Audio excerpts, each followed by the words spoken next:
At the end of his life, Elie Wiesel said, "From now on, only art and literature will really be able to represent what the Shoah actually was."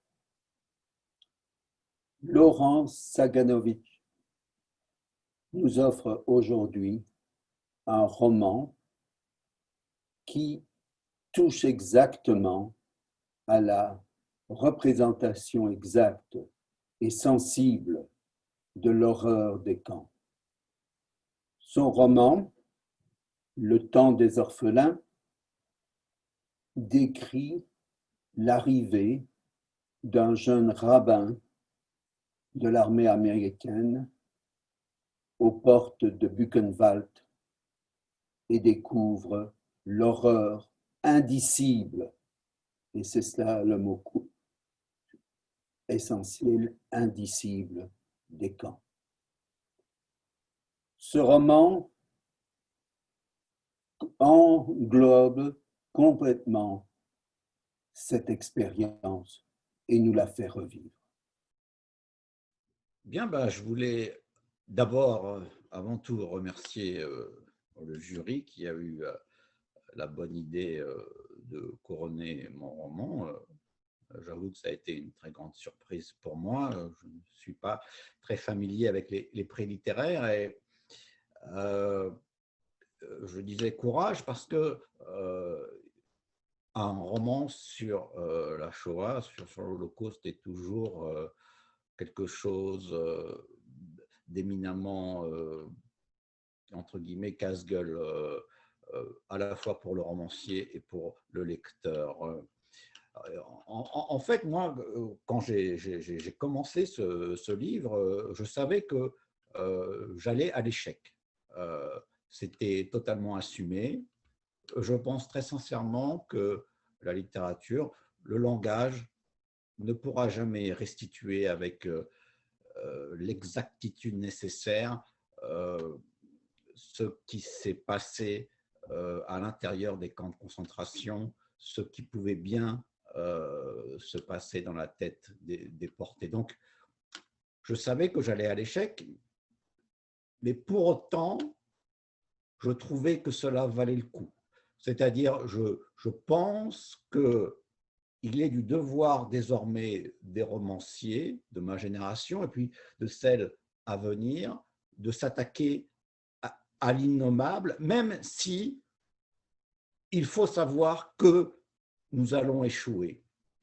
Ce que je veux dire par là, c'est que à partir du moment où les témoins directs, les déportés en personne ne sont plus en capacité évidemment de témoigner, ils vont disparaître, je ne peux pas me résoudre à ce que leur mémoire soit figée finalement dans l'éternité du temps et que, par principe, par pudeur, on se retienne d'écrire sur eux.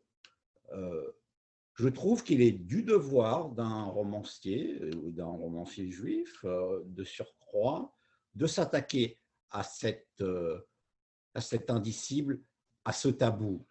Et donc, dans ce roman, j'ai inventé ce personnage, enfin, qui a dû exister, hein, ce personnage de rabbin, un jeune rabbin américain qui décide de s'engager comme aumônier auprès des forces armées et qui, à ce titre, va débarquer en Normandie, traverser la France avant d'arriver par hasard, un beau matin, aux portes de Buchenwald. Et en fait, j'ai choisi aussi le personnage du rabbin parce que il me semble que la question de Dieu et la question du silence de Dieu pendant la Shoah, pendant l'Holocauste, m'est toujours apparue comme l'une des questions les plus cruciales qui ait été posée à l'humanité. C'est-à-dire, comment, après la Shoah,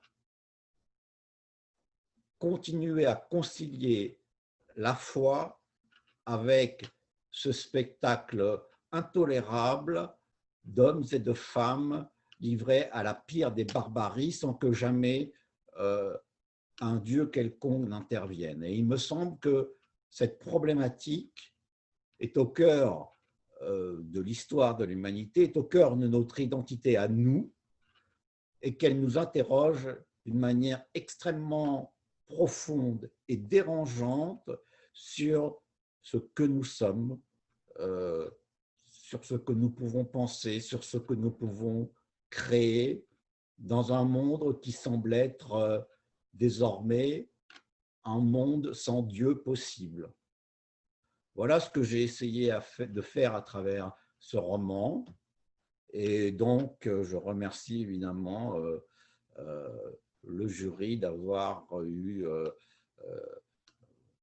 oui, cette sorte de courage de le couronner.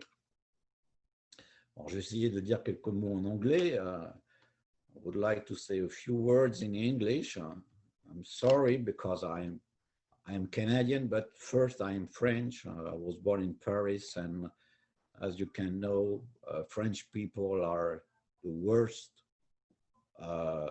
people to speak a foreign language, and I am the perfect example. So I just going to say a few words. I'm very honored and proud to receive this prize.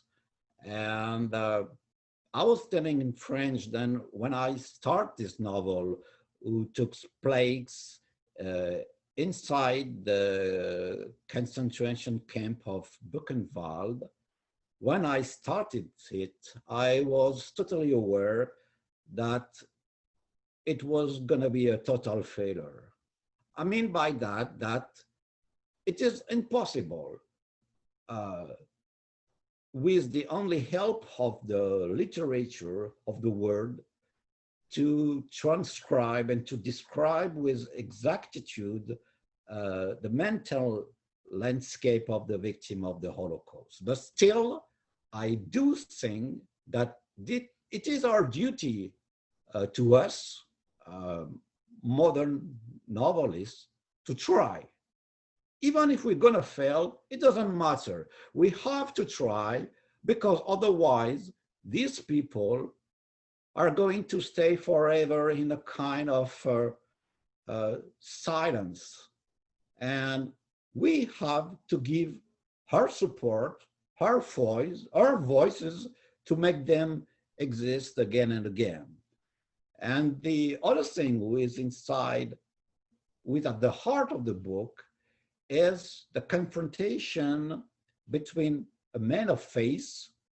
My principal character is a rabbi, a young rabbi, a chaplain, and where it's going to discover the horror of Buchenwald. And the question of the book is, how can we conciliate our faith, our humanity, with the spectacle of this horror and the silence of God?